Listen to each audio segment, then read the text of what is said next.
Hedonismo y epicureísmo. El hedonismo. Ideas principales. Se llama hedonismo a la tendencia consistente en considerar que el placer es un bien. Su origen se sitúa en la palabra griega hedoné, que se traduce por placer. Para algunos autores, el placer significaba algunas de las sensaciones de alguno de los sentidos. En esa época era muy frecuente que el placer se entendiera solo por el placer corporal, sin necesidad de indicarlo expresamente. En la época de los sofistas era frecuente pensar que el placer se conseguía por la armonía o la buena disposición de los distintos elementos del cuerpo. Se sentía placer cuando se estaba lleno, en el sentido corporal, cuando se estaba bien provisto. Lo contrario originaba un vacío, que originaba el deseo, que al cumplirse conseguía el placer. En muchos casos se ha creído que el placer es el mayor bien, o se ha identificado placer con bien. El bien en cuestión ha sido en muchos casos un bienestar, en el sentido literal de este término. Ha habido muchas discusiones sobre el significado, propuestos y formas del hedonismo. Sin embargo, como ha habido muchas maneras de entender el placer, ha habido muchas formas de hedonismo. El hedonismo más radical sostiene que todos los placeres deben ser satisfechos sin que se les ponga ninguna restricción, mientras que el hedonismo moderado afirma que la actividad de placeres debe ser moderada para que así aumente el placer. Puesto que gran parte de las disputas sobre el significado de placer y sobre la justificación de buscarlo han tenido lugar en el terreno moral, se ha considerado que el hedonismo es una tendencia en filosofía moral, en la ética. Los defensores del hedonismo. Como se ha dicho antes, los diferentes significados que se le ha dado a la palabra placer han hecho aparecer multitud de hedonismos, caracterizados por las evidentes diferencias entre los diferentes pensadores y escuelas hedonistas. A lo largo de la historia, se ha considerado que han adoptado una moral hedonista los cirenaicos, los epicúreos antiguos, los neoepicúreos, Gassendi, Valla, etc., los materialistas franceses del siglo XVIII, Lamettrie, Holbach, Helvecio, etc., y los utilitarios ingleses, sobre todo Bentham. También se suele incluir entre los filósofos hedonistas a Spinoza y a Hobbes. Los cirenaicos. Los cirenaicos, que fueron de los primeros hedonistas, consideraban que el placer era el bien y el dolor era el mal. Por eso el hombre debe buscar el primero para evitar el segundo. En cuanto al placer, los cirenaicos prefieren el placer de los sentidos, el placer material, pero sin dejar de lado el placer espiritual, como complemento del anterior. Contra los cirenaicos se echó en cara que los placeres pueden producir además dolores. Pero a esto se respondió que el objetivo del hedonista es buscar placeres de tal forma que eviten los posibles dolores venideros. También se utilizó en contra de los cirenaicos que el hedonismo puede ser egoísta, ya que el placer de unos puede ser el dolor de otros. Por eso, los cirenaicos intentaron llegar de una doctrina no egoísta de los placeres, pero no la desarrollaron consecuentemente.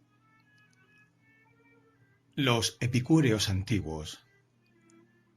En esta escuela filosófica, de la que más tarde se hablará más extensamente, se destacó la importancia de los placeres moderados, que serán los únicos que permitan la desaparición de los dolores, además de una participación en los placeres mediante una comunidad de amigos, como fue esta escuela. Los placeres aparecen como menos sensibles en los epicúreos que los cirenaicos. Por ejemplo, una conversación entre amigos era considerada por los epicúreos como un placer que podía buscarse sin incurrir en dolor. Los neoepicúreos. Los neoepicúreos surgen durante la Edad Moderna, cuando las escuelas filosóficas helenístico-romanas vuelven a surgir, junto con el platonismo y el aristotelismo. En esta época, el epicureísmo fue cultivado por Lorenzo Valla, 1505-1557, y por Antonio Gassendi, que fue uno de los anticartesianos que fue a su vez el creador de las quintas objeciones en contra del cartesianismo y racionalismo de Descartes. Los materialistas franceses del siglo XVIII. El materialismo es la segunda línea de la filosofía de la naturaleza basada en la concepción hedonista. Sus máximos representantes son la Métrie, Holbach y Helvecio. La Métrie se basa en la física hedonista, que a su vez se basaba en el atomismo de Demócrito. Por eso, la Métrie afirma que el hombre es un trozo de materia. En esta época se dice que la materia tiene una propiedad principal, la extensión, término que había sido introducido por Descartes. Esta propiedad era una propiedad pasiva, y durante el siglo XVIII se añade una nueva propiedad, en este caso activa, como es la atracción. A estas dos características, la Métrie añadió un nuevo concepto, el de la sensibilidad. Holbach afirma que el hombre es hombre gracias a la naturaleza, ya que sólo existe en ella, y que éste debe someterse a sus leyes y que no puede apartarse de ella ni siquiera con el pensamiento. Por eso, afirma que no existe nada más que la naturaleza y sus creaciones, que no hay ningún ser superior a la naturaleza. Helvecio fue el que se preocupó por la parte espiritual, porque, si todo estaba constituido por materia, ¿cómo se explicaban las existencias del alma y del espíritu? Helvecio dice que el alma deriva de la naturaleza y el espíritu de la educación, y por eso el espíritu es una cualidad adquirida por el hombre. Los utilitarios ingleses. Como se ha dicho antes, el hedonismo era tachado de egoísta, y fueron los utilitarios ingleses los que se dedicaron a su estudio, entre otros Bentham, Mill y Spencer. Según Bentham, los placeres son diferentes dependiendo de qué o quién los produzca. Por eso clasifica los placeres en 14 clases, de los sentidos, riquezas, habilidad, amistad, buen nombre, poder, piedad, benevolencia, malevolencia, memoria, imaginación, expectación, asociación y alivio. Entre estos los hay que se basan exclusivamente en aumentar la felicidad del prójimo, por lo que entierra el carácter egoísta del hedonismo, por lo que un buen hedonismo exige un cálculo de placeres. Un tipo de hedonismo altruista era de Mill, para quien la frase cristiana «ama al prójimo como a ti mismo» es un síntoma de una moral hedonista. En cuanto a Spencer, combinó una moral hedonista con una doctrina evolucionista, intentando demostrar que esta última constituye la base científica de la primera. Ideas en contra del hedonismo. El hedonismo ha tenido muchos enemigos a lo largo de la historia, por muy diversos motivos. Platón, muchos filósofos cristianos, especialmente los de tendencia estética, Kant, etc. En general, el hedonismo se ha visto muy criticado y en algunos casos menospreciado. Un argumento común en contra del hedonismo es que en verdad no se desea el placer, sino que se desea el objeto que lo proporciona. Pero puede decirse en su defensa que, si se busca este objeto es porque proporciona placer, o se espera que nos lo proporcione. Otras críticas al hedonismo han sido producidas desde una moral muy distinta. Así, por ejemplo, Kant critica el hedonismo por tacharlo como una moral material, y ninguna de estas morales puede proporcionar una completa seguridad sobre los conceptos morales fundamentales, como lo haría una moral formal. También se ha criticado al hedonismo desde el punto de vista de la moral de los valores, según la cual el hedonismo no es eliminado en todas las ocasiones. El problema es que el placer se considera un valor de naturaleza inferior que puede y debe subordinarse a otros valores. Otra crítica, parecida a la anterior, es la formulada por quienes distinguen entre dos tipos de deseo, el inferior o sensitivo y el superior o racional. Hacia esto, los hedonistas, sobre todo los epicúreos, dicen que el simple hecho de buscar el placer ya es una característica racional, una facultad superior. El epicureísmo. Ideas principales. El epicureísmo fue una doctrina filosófica fundada por Epicuro de Samos en el año 306 a.C., en el jardín de su propia casa, por lo que recibe también el nombre de Escuela del Jardín. El epicureísmo defiende una teoría empirista del conocimiento cuyo elemento básico es la sensación, y una concepción materialista del universo que parte del atomismo de Demócrito. Para negar el determinismo estoico y justificar la existencia de la libertad, el epicureísmo introduce la idea de que los átomos se desvían, por azar, de su trayectoria rectilínea inicial. En su aspecto ético, el epicureísmo sostiene la teoría hedonista de que el bien moral es el placer y que la felicidad se alcanza con la ataraxia, paz interior o equilibrio de placeres materiales y espirituales. El epicureísmo, sin negar la existencia de los dioses, no admite su intervención en el mundo ni en el destino de los hombres. Respecto a la muerte, el hombre, al que niega la inmortalidad, debe mostrar su indiferencia, ya que es la consunción natural de su propio destino. Fue una teoría crítica respecto de su época, ya que condenaba el terror al destino, a la muerte y a los dioses. Esa doctrina se extendió por diferentes lugares, especialmente por el Imperio Romano a través de las comunidades basadas en la amistad epicúrea y de maestros aislados, de entre los que destaca Lucrecio Caro, autor del poema de Rerum Natura, que representa la versión romana de esta filosofía griega. La autoridad de Epicuro sobre sus discípulos era muy grande.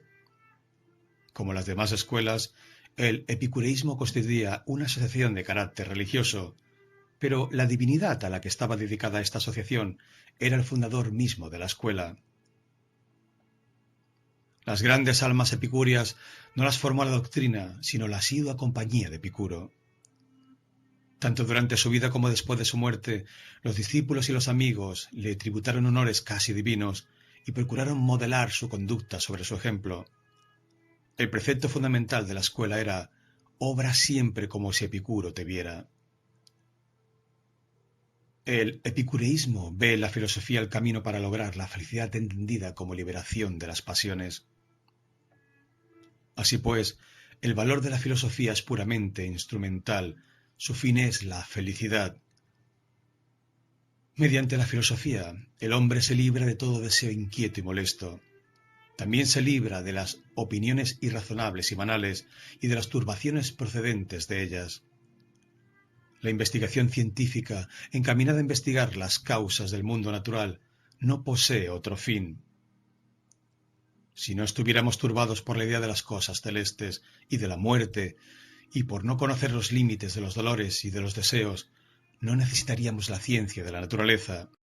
Todo el valor de la filosofía reside, pues, en dar al hombre el cuádruple remedio. El primero es el liberar a los hombres del temor de los dioses, demostrando que, por su naturaleza feliz, no se ocupan de los asuntos humanos. El segundo, el liberar a los hombres del temor a la muerte, demostrando que no es nada para el hombre. Cuando existimos nosotros, la muerte no existe. Cuando existe la muerte, no existimos nosotros. El tercer remedio es el demostrar la accesibilidad del límite del placer, es decir, el fácil logro del placer mismo. Y por último, el cuarto de los remedios, el consistente en demostrar la lejanía del límite del mal, es decir, la brevedad y la provisionalidad del dolor. El epicureísmo distinguió tres partes en la filosofía: la canónica, la física y la ética. Pero la canónica se concebía en relación tan estrecha con la física que puede decirse que las partes de la filosofía eran para el epicureísmo solamente dos: la física y la ética, de los que ahora se hablará. La física. Toda la filosofía epicúrea está basada en la física. Como ya se ha dicho, el epicureísmo reproduce la doctrina atomista de Demócrito. Los cuerpos están constituidos por dos principios reales: los átomos y el vacío. Los átomos son infinitos, todos iguales en calidad y diferentes en figura y peso. Solo hay un punto en el que Epicuro difiere de la teoría de Demócrito. El punto en el que Epicuro habla de los movimientos de los átomos son debidos al azar, y no regidos por los dioses, como afirmaba Demócrito, ya que el alma humana goza de libertad. A causa de esta discrepancia, tiene que dar los átomos una nueva cualidad, la capacidad de modificar la línea recta que es su trayectoria. A esta característica la llamó clinamen, y por medio de ella explicaba las casualidades de los acontecimientos en el cosmos que las gentes atribuían a los dioses. Además, esta teoría sirve como explicación del origen del cosmos. Según Epicuro, no hay nada después de la muerte. Por esto no debemos temerla y menos creer en póstumos tormentos. Él imagina que los dioses griegos viven en el espacio estelar, virtuosos e indiferentes a nosotros. Son tan serenos que casi no existen. No nos oyen ni nos gobiernan. Entonces es absurdo temerlos o implorarles favores. Sin conexión en las alturas, se acaba también el celestial oficio de los sacerdotes. De tal manera, los seres humanos estamos solos ante nosotros mismos, y moralmente seremos lo que queramos ser. Necesitar una policía divina para portarse bien es prolongar la infancia, porque los que no requieren de un Dios para ser virtuosos son la desesperación de los creyentes. Además, de esta forma, Epicuro resuelve el problema del silencio de Dios que tanta teología y existencialismo doliente ha producido. La ética. La base de su ética es la afirmación de que el bien es el placer y el dolor es el mal. Para Epicuro, la presencia del placer es sinónimo de ausencia de dolor o de cualquier tipo de aflicción. Para ayudar a la especie humana a escoger sabiamente sus placeres, sabemos que Epicuro escribió un libro titulado Sobre opción y abstinencia, pero este manuscrito no ha llegado a nosotros. Afortunadamente, si contamos con otros trabajos suyos, junto con los comentarios de otros seguidores del epicureísmo a través de la historia, suficientes para capacitarnos en la reconstrucción de sus buenos consejos.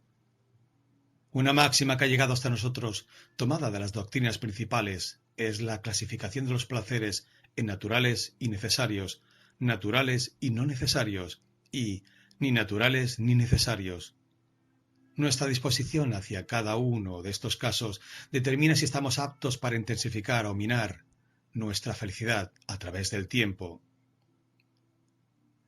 La clase de los deseos naturales y necesarios es la de aquellas ansias que necesariamente conducen a mayores penas si no son satisfechas. Sin embargo, en circunstancias normales, ellas pueden ser satisfechas de manera más bien fácil. Estas incluyen nuestras necesidades físicas básicas. La principal entre ellas está la alimentación. A este respecto, Epicuro escribió su epigrama de mayor notoriedad. La felicidad comienza en el estómago. Un dicho que originó una imagen de Epicuro históricamente imprecisa. La salud, el abrigo y el sentido de seguridad también pertenecen a esta categoría. La clase de deseos naturales e innecesarios son aquellas ansias que no necesariamente conducen a mayor sufrimiento si no son satisfechas, aunque, una vez más, su satisfacción pudiera obtenerse fácilmente. Estos apetitos son aquellos de la naturaleza recreativa, la gratificación sexual, la conversación placentera, las artes, los deportes, los viajes, etc. Finalmente, la clase de deseos innaturales e innecesarios corresponden a aquellas ansias que no necesariamente conducen a un mayor sufrimiento de no ser satisfechas, antes bien se materializan al precio de una carga permanente.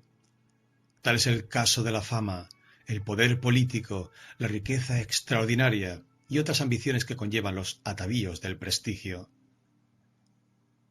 Al tratar con cada una de las clases de deseos, Epicuro recomienda las siguientes estrategias. Deberíamos intentar satisfacer los deseos necesarios de la forma más económica posible. Así, una dieta predominantemente simple y nutritiva satisfará el hambre y la salud. Una morada modesta puede adecuadamente proveer bienestar físico, y las buenas amistades mucho servirán para ayudarse mutuamente en tiempos de infortunio. El estudio de la naturaleza, del universo, de forma tal que podamos confiadamente rechazar los absurdos de las supersticiones es también esencial para mejorar nuestro sentido de seguridad. Nuestra eficiencia al enfrentar lo anterior nos da más libertad y recursos para explorar la gran variedad de deseos naturales e innecesarios. Podemos perseguir esto hasta la satisfacción de nuestro corazón, es decir, hasta el punto del placer máximo. Ante tal coyuntura, lo mejor es desviar nuestra atención hacia algún otro deseo en esta abundante categoría, a fin de no admitir que nuestros placeres se mezclen con las perspectivas de un sufrimiento futuro. Finalmente, llegamos a los deseos innaturales e innecesarios, para los cuales el consejo de Epicuro es inequívoco. Deberíamos evitarlos por completo. El placer producido por la satisfacción de deseos innaturales es demasiado efímero para ser digno de nuestra persecución cuando se les compara con el largo alcance de los respectivos costos. El poder político atrae a usurpadores y asesinos, la riqueza opulenta atrae a ladrones y políticos o a los recolectores de impuestos. No es novedad alguna que una máxima epicúrea sentencie: viven en anonimato. El mensaje epicúreo, sin embargo, con su enfoque sobre el placer como base natural de la moralidad, tiene más fuerza para resistir. Cuando un epicúreo contempla el placer, lo hace ponderando más ampliamente el cómo lograr que éste se maximice. Él puede abstenerse de ciertos placeres, pero actúa así para ganar aún más placer en el futuro, de manera alguna para desechar el placer en sí mismo. En el antiguo mundo del Mediterráneo, la filosofía epicúrea ganó un sinnúmero de adherentes. Fue una escuela de pensamiento muy prominente por un lapso de 7 siglos después de la muerte de Epicuro, pero, subsiguientemente, fue forzada a una virtual inexistencia ante la violencia embestida de la Edad Media. Fue durante ese sombrío período de la historia cuando la especie humana desacreditó, perdió y destruyó la mayor parte de los escritos de Epicuro. Epicuro de Samos, 341-270 a.C. Filósofo griego, aclamado como el principal filósofo hedonista. Samos, año 341, Atenas, año 270 a.C.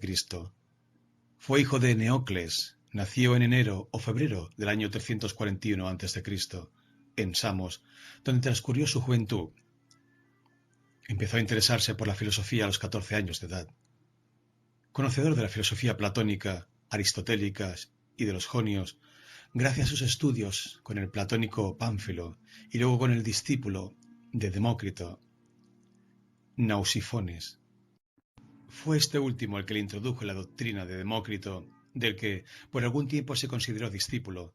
Después firmó la completa independencia de doctrina con respecto a la de su inspirador, al que más tarde designó con el nombre de Lerócrito, parlanchín. A los 18 años, Epicuro se fue a Atenas.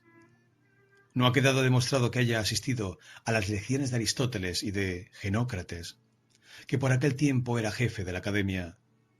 A los 32 años inició sus actividades como maestro, primero en Mitilene y en Lampsaco, 307-306 a.C., y años más tarde en Atenas, donde permaneció hasta su muerte, 271-270 a.C. En el año 306 a.C. fundó el jardín, que se convirtió en algo más que una escuela. Por la amistad de sus miembros y la búsqueda de una vida feliz en una comunidad abierta. Fue la única escuela griega que admitió a esclavos y a mujeres, porque para el maestro todos los seres humanos son iguales mientras practiquen la virtud. Epicuro enseñó a despreciar la riqueza, la fama, el poder y toda forma de dominio sobre los demás. Nadie ha nacido para gobernar y nadie necesita poseer más cosas que otros. Muerta las angustias del infierno, la política, otro infierno, el dinero y la gloria, nacerá una sociedad perfecta. Su filosofía comprende 3 campos de investigación: la canónica, la física y la ética. Epicuro se opuso a las concepciones fundamentales de los estoicos, platónicos y peripatéticos, y su doctrina viene a ser como una derivación de la cirenaica. En realidad, Epicuro nos invita a una filosofía que acabe con los terrores infundidos por las religiones y la muerte, y que haga de los humanos seres poderosos ante la adversidad y satisfechos con la sencillez. Epicuro abogaba por una vida de continuo placer como clave para la felicidad, el objeto de sus enseñanzas morales.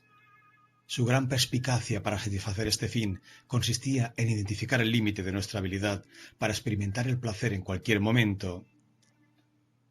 Él estipuló que a partir de un determinado nivel máximo no es posible que el placer tenga un incremento de intensidad, aunque es probable que las sensaciones que sostienen este dichoso pináculo del placer varíen continuamente.